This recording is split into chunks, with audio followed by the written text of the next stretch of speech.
আলাইকুম, কেমন আছেন সবাই? আজকে জুম্মার দিন একটু ঘুরতে আসলাম। ঘুরতে আইসা দেখতেছি এই যে পাহাড়ের সাইডে আসতেছি, দেখেন এই যে বানর, অনেকগুলো, অনেক ছোট ছোট বাচ্চা এবং বানর। এই যে বিশাল বড় পাহাড়, এই পাহাড়ের উপরে এই যে বানরগুলা।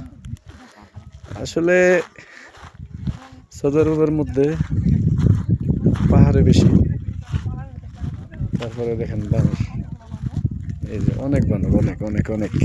এই যে আমরা যাইতেছি, বানরগুলো উপরের দিকে উঠতেছে। সবগুলো দূরে চলে যেতেছে।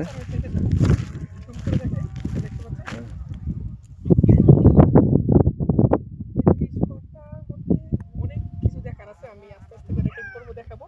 আমার সঙ্গে থাকবেন সবাই। দেখতে পাচ্ছেন এই যে আমরা দড়ি পালিয়ে যাচ্ছে, বিশাল